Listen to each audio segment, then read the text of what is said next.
പ്രിയപ്പെട്ടവരെ, വിശുദ്ധമായ റമദാനിലേക്ക് നമ്മളൊക്കെ പ്രവേശിച്ചു അല്ലെ. നമ്മളെ ഈ സ്റ്റാർട്ടിങ്ങിൽ തന്നെ നല്ല നല്ല തീരുമാനങ്ങൾ എടുക്കുക. ആഗ്രഹങ്ങളല്ല, നമുക്ക് ആഗ്രഹങ്ങൾ ഞാൻ പറഞ്ഞില്ലേ പലതും ഉണ്ടാവും.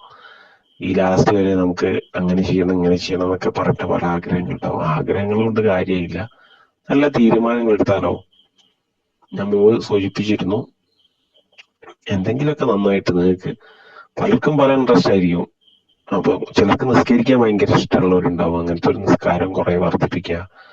ചിലർക്ക് ഖുർആൻ ഓതാൻ ഇഷ്ടമുള്ളവരുണ്ടാവും, കുറെ ഖുർആൻ ഓതുക. നമുക്ക് കൂടുതലായിട്ട് ചെയ്യാൻ പറ്റും തോന്നുന്ന കാര്യങ്ങളിൽ കൂടുതൽ ഇൻട്രസ്റ്റോടുകൂടെ ബാക്കിയുള്ള എല്ലാ കാര്യങ്ങളും നന്നായിട്ട് ചെയ്യും വേണം കേട്ടോ.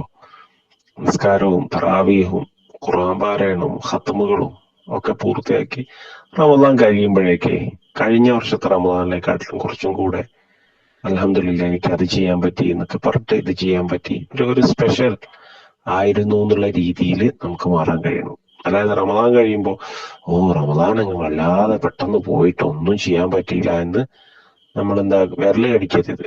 അതിന് പകരം ഇപ്പോഴേ തീരുമാനം എടുക്കും. ഓരോ ദിവസവും ഓരോരുത്തർക്ക് ഇഷ്ടമുണ്ടാവും, ഓരോരുത്തർക്ക് വ്യത്യസ്ത ടൈം ടേബിൾ, സെൽഫായിട്ട് നമ്മൾ തന്നെ ഒരു ടൈം ടേബിൾ ഒക്കെ സെറ്റ് ചെയ്തിട്ട് അടിച്ച് പൊളിച്ച് പോവാം. ഇൻഷാ അല്ലാഹ്. അല്ലാഹു തൗഫീഖ് ചെയ്യട്ടെ.